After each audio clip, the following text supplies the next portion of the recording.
All day the stars watch from long ago. My mother said, I am going now. When you are alone, you will be all right. Whether or not you know, you will know.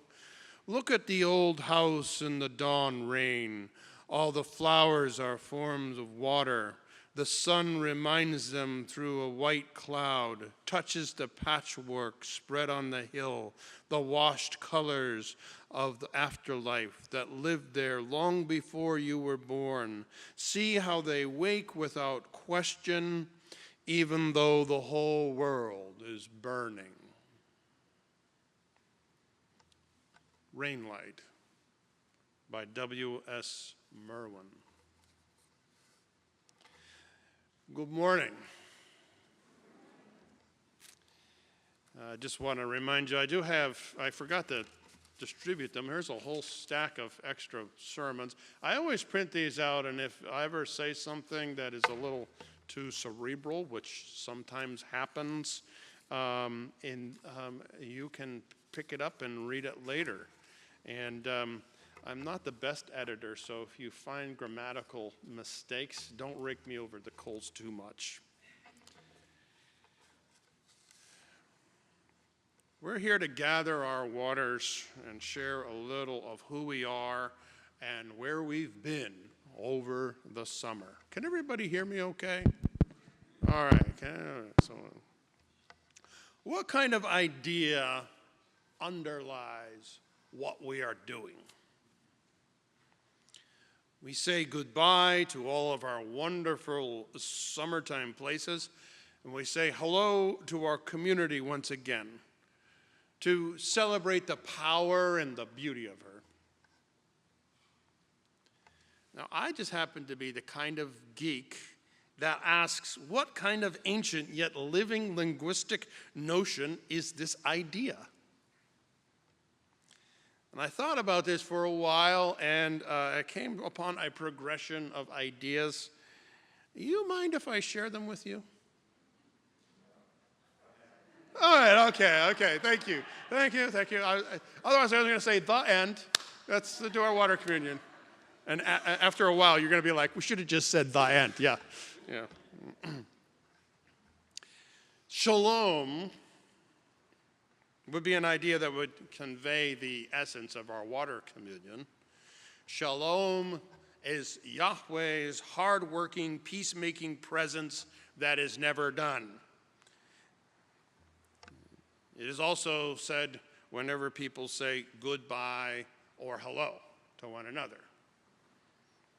In Arabic, that same word, Semitic word shalom, is salam. And it is also said as a greeting when you say hello or goodbye to somebody. Now in English, we translate all of that dynamism, which is both a verb and a noun, and it can be many different things, into one word that just means the absence of conflict, peace. And we passed it with one another today. But if you noticed, I said a different word, and we're going to get to that in a little bit.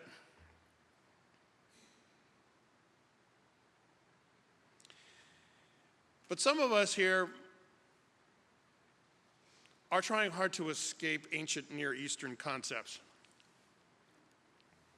We have many religious refugees among us, and some are just plain old atheists. A meditation on shalom or salam, which is so inherently theological, might not be all that desirable to some of us. So why not something from where the flowers are sweet and the surf is high and the forest resplendent and there is volcanic activity, the place of Hawaii. Aloha. Aloha is at least as dynamic a concept of as shalom or salam, maybe more so. Yes, I think water communion is an act of aloha. Aloha can mean peace, goodbye. I really miss you to pieces. I want to gobble you up. I'm so happy to see you. I pray to the gods that you live so that I can see you again. It can mean peace, but also I love you. It can be a verb or a noun. Is not aloha the essence of water communion as we share all the beautiful, glorious waters that we have visited over the summer? We wish to say hello to each other, celebrating our togetherness. Whoa, I'm so glad to see you. I missed you. I hope you were well. Here's something of me to share with you while we were gone. My beloved water. But if we really want to get to the gist of cultural meaning, it is not the religious or cultural anthropology scholars, but the poets who have the most to contribute. As I look to the subject of water and aloha, I couldn't think of a better embodiment than W.S. Merwin. He never wrote about aloha per se, but he certainly conveyed it in so many ways through his huge body of work. And he did live in Hawaii for at least a few decades.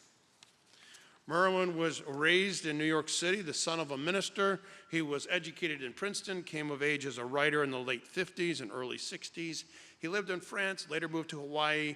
He has won every literary award you can think of, including 2 Pulitzers, and was voted U.S. Poet Laureate under Obama. His home state was also Hawaii. Standing on the shoulders of people like T.S. Eliot, Merwin sought to reduce poetry to its fundamental roots in order to convey the essence of how words can transport a listener into the direct experience of reality. He was a poet of ideas. His early work experimented with ancient cultures, their ideas, the spiritual core of them, the soul of them beyond language. His later work rested in the natural world of Hawaii and the essence of that which stirs us to our core, Mother Nature. In the mornings, he wrote poetry every day. And every day in the afternoon, he converted an old pineapple plantation into a forest for endangered palm trees. He hand-planted each tree, and now it is a beautiful, vibrant forest. He embodied the essence of his words. Here again, Merwin's words. All day the stars watch from long ago. My mother said, I am going now. When you are alone, you will be all right. Whether or not you know, you will know. Look at the old house in the dawn rain. All the flowers are forms of water.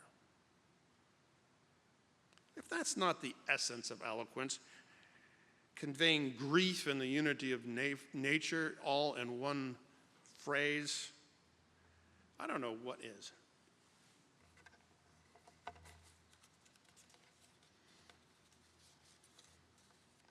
Look around.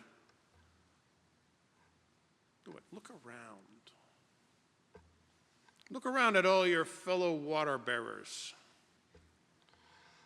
See the starlight, stardust from so long ago that assembled each of us. Notice the water as old as the first water, mostly composing them. Think of the stories and the heartache and the love that each person really is. Think of the fragility of each person and the challenges of each day, the dire problems facing our nation.